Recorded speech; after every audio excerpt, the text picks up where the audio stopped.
Hi, I'm Darren Lehmann. I'm the Australian cricket team head coach. I have 4 children. I'm a loving father, loving husband. I love the game of cricket, but I'm here to tell you my story about VTE.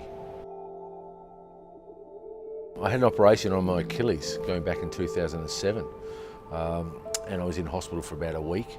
And about 4 weeks in, I started to have this pain in my calf, and it was really throbbing. It was huge. It was pressing against the boot, and I just thought, oh, it was obviously a pain from the operation, but it wasn't. It was a blood clot. Well, the symptoms I had the first time was red, raw, hard to touch on my calf, real throbbing.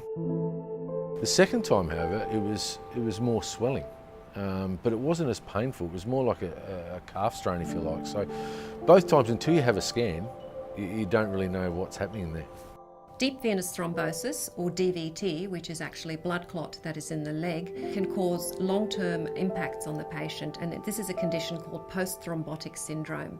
Every year, around 15,000 Australians develop venous thromboembolic disease, both fatal and non-fatal. This statistic is not surprising, as it is a lot more common than people think, and there are a lot of risk factors that people don't know about. This can include things like having your leg broken and being in a cast, long distance travel, be it by plane, train or car. It can be due to being hospitalised and with any illness in hospital. Other risk factors include surgery, which of course occurs in hospital. There are genetic factors which are relatively well known. There are things like the oral contraceptive pill, hormone replacement therapy and pregnancy, and cancer can be a risk factor as well. I think that the most surprising thing people find is that they're very active people, they're runners, marathon runners, bike riders, and yet they still end up in the emergency department with a DVT or a PE. Prevention is much better than a cure. To prevent a deep venous thrombosis and a subsequent pulmonary embolism, the best thing a person can do is talk to their healthcare professional, because various risks need different types of forms of prevention. Sometimes you need medication in the form of injections or tablets.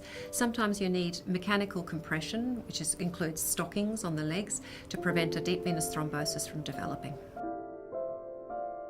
I didn't know anything about blood clots or VTEs or DVTs or PEs.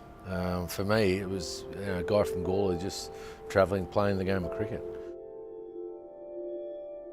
I didn't even know you could ask for stockings, or wear stockings on long-haul flights. I mean, I was a young guy from the country, having no idea about my body, basically. So for me now, I would certainly ask for stockings for myself, my wife, my children, and make sure prevention's there. They don't look great, they're not a fashion statement, but they save lives. For more information, visit worldthrombosis.org. No thrombosis, keep life flowing.